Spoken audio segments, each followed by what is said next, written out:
नमस्कार। उम्मीद है आप लोग स्वस्थ और सानंद होंगे। आज यानी 4 अगस्त को राहुल गांधी तो जीते ही, साथ ही साथ वो संविधान भी जीता, जिसकी शपथ लेकर नरेंद्र मोदी प्रधानमंत्री बने और प्रधानमंत्री बनने के तत्काल बाद उन्होंने संविधान को नष्ट करने की पूरी कोशिश शुरू कर दी। ये सिलसिला चल ही रहा था और विपक्ष के सांसद होने के नाते और विपक्ष की सबसे बड़ी पार्टी के सांसद होने के नाते राहुल गांधी अपनी भूमिका का निर्वहन कर रहे थे। और उस भूमिका का निर्वहन करने के दौरान उन्होंने पाया कि चूंकि संविधान को नष्ट करने की प्रक्रिया चल रही थी, इसलिए जो लोकतंत्र के चारों खंभे थे वो अपनी अपनी जगह पर काम नहीं कर पा रहे थे। मीडिया तो बिका हुआ है, ये सभी जान रहे हैं, और साथ ही साथ कार्यपालिका और विधायिका भी एक तरीके से बंधक होकर के रह गई। ये सब सारी चीज़ें राहुल गांधी ने ऑब्जर्व की, और ऑब्जर्व करने के बाद जब उनका माइक वाइक भी भाषण के दौरान बंद कर दिया गया, जो आजकल पता चल रहा है कि मल्लिकार्जुन खड़गे साहब को ही बंद कर दिया जा रहा है, तो उसके बाद उन्होंने पूरी तरीके से जनता के बीच में जाने का मन बनाया। ये हाल ही की बात है, सभी जानते हैं। और जनता के बीच में जाने के बाद जो उनको रिस्पांस मिला बड़ा भयानक, उस रिस्पांस ने उनके उत्साह को और बढ़ाया। और उसके बाद फिर उन्होंने अपने वो पूरे फॉर्म में आ गए राहुल गांधी।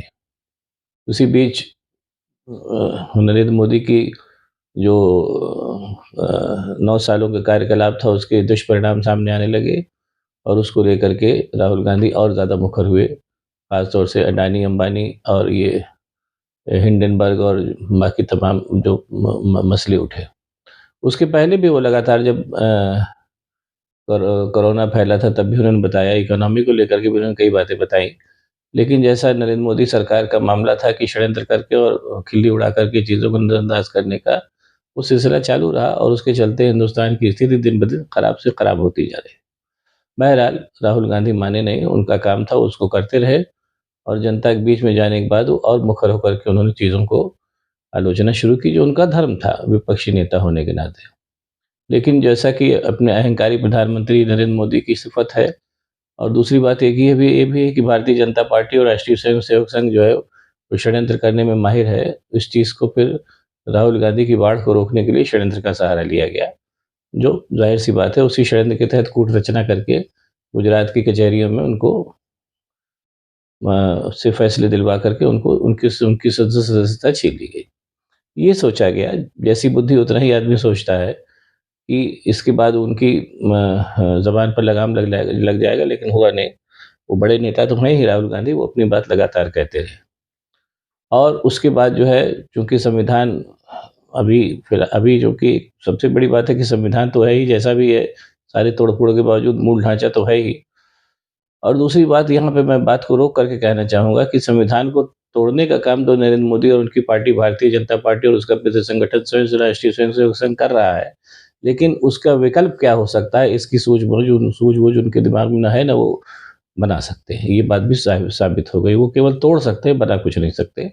ये बात अब एकदम साबित हो गई है। जबकि संविधान बनाने वालों ने जब संविधान बनाया तो उसको चेक एंड बैलेंस सिस्टम के तहत और ये व्यवस्था की कि अगर कहीं कोई अन्याय हो रहा है तो किसी न किसी लेवल पे उसका तोड़ उस संविधान में है।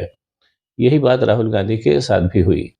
वो सारा का सारा जो कूट रचना करके उनको हराया गया, उसके चलते या उनकी संसद ली गई, वो मुकदमा आखिरकार चलते-चलते सुप्रीम कोर्ट तक पहुँचा, और सुप्रीम कोर्ट में आज उसका फैसला आया। और सबसे बड़ी बात है कि सुप्रीम कोर्ट का फैसला, वो तो खैर बड़ा विस्तृत फैसला है।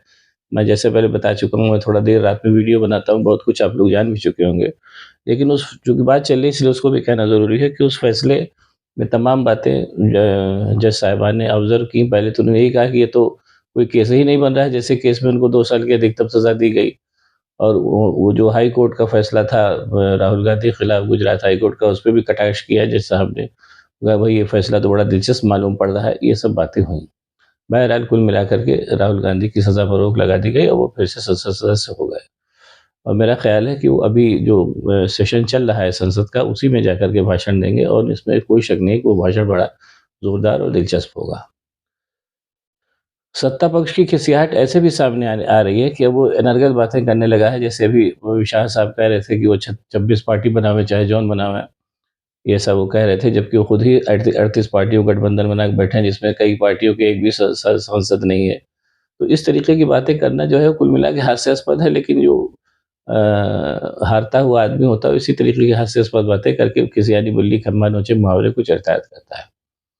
कहीं न कहीं इतिहास जो है वो राहुल गांधी पर अब मेहरबान है, उनकी पूरी मेहनत रंग लाई है और ये कहने में भी कोई शक नहीं है कि पूरे विपक्ष में अकेले वही एक ऐसे नेता हैं जिन्होंने नरेंद्र मोदी का डट करके सामना किया और और उनको मतलब किसी भी ओकेज़न पर नरेंद्र मोदी को छोड़ा नहीं उन्होंने। उनकी जो भी कमियाँ हैं और जो भी वो गलत फैसले लेते रहते हैं उसके पर वो जम करके बोले, ये फैक्ट है। और किसी भी नेता ने ऐसा कलेजा नहीं दिखाया। 56 इंच का सीना तो नरेंद्र मोदी कहते हैं, लेकिन दरअसल 56 इंच का सीना राहुल गांधी का साबित हुआ और आज उसका परिणाम भी आया। सुप्रीम कोर्ट ने उनकी सदस्यता लौटा दी। अब जो होने जा रहा है वो देखना और ज़्यादा दिलचस्प होगा और वो होना ही था कि जैसा मैंने कहा कि संविधान को नष्ट करने का काम तो नरेंद्र मोदी एंड कंपनी और उनका मित्र संगठन राष्ट्रीय स्वयंसेवक संघ कर सकता है, लेकिन उस संविधान का कोई विकल्प तलाशने की उनकी हैसियत नहीं है, ये बात फिर साबित हो चुकी है। अब ये और उस संविधान के साथ खिलवाड़ करने का नतीजा ये हो रहा है कि कोरोना की महामारी फैली, उसमें कुछ नहीं कर पाए। मणिपुर में जानबूझ के दंगे कराए जा रहे हैं और इस आजकल वैसे भी जो संप्रदाय क्योंकि चुनाव में हारने की एक पूरी एक क्या नाम है एक सिनेरियो बनता सा नज़र आ रहा है, इसलिए अब आजकल सांप्रदायिक दंगों की झड़ी लग गई है। नुह में दंगा और बंगाल में दंगा, इन सब जगहों पे सारे दंगे-वंगे कराए जा रहे हैं। क्योंकि भारतीय जनता पार्टी के पास बोले एक एक एक वो है कि हिंदू मुसलमान कराओ, दंगा करो, उससे जो फसल उगे उसको काटो। 2 बार करके वो ऐसा सफल भी हो चुके हैं और भी काम काम करते हैं, लेकिन अब कुल मिला करके ये पूरी ज़िम्मे हालाँकि ये काम राहुल गांधी पहले ही शुरू कर चुके थे। अपने क्या नाम है मुकदमों से परे कि वो सारी पार्टियों का गठबंधन करके वो नरेंद्र मोदी को एक एक एक ज़ोरदार झटका देने का प्रयास शुरू भी कर चुके हैं और जैसी कि खबरें आ रही हैं, वो बड़ा दिल भी दिखा रहे हैं, लोगों को ज़्यादा सीटें भी दे रहे हैं, सब कुछ कर रहे हैं। उसके चलते ज़्यादा उम्मीद है कि अब पूरी की पूरी तरीके से राहुल गांधी नरेंद्र मोदी के समकक्ष खड़े हो गए हैं, बल्कि कहीं न कहीं मामलों में उनका कद जो है नरेंद्र मोदी से ऊपर भी जा चुका है। और ये जो आज का जो मुकदमा जीता उन्होंने, उसके चलते इतिहास ने उनको ये अवसर दिया है कि वो फिर से एक बार भारतीय संविधान की फिर से प्रतिष्ठा करेंगे और ऐसा करने में वो सफल भी होते दिख रहे हैं।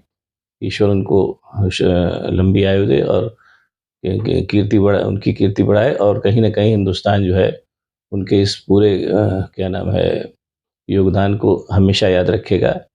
और इसमें कोई शक नहीं कि राहुल गांधी जो इस समय काम कर रहे हैं, वो कुल मिलाकर के हिंदुस्तान के हित में जा रहा है।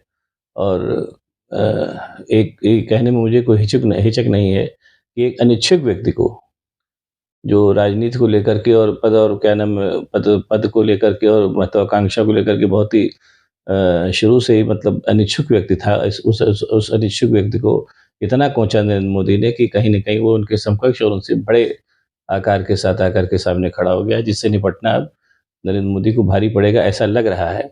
देखिए क्या होता है। बहरहाल राहुल गांधी के ऊपर इतिहास ने एक बड़ी ज़िम्मेदारी तो डाली है।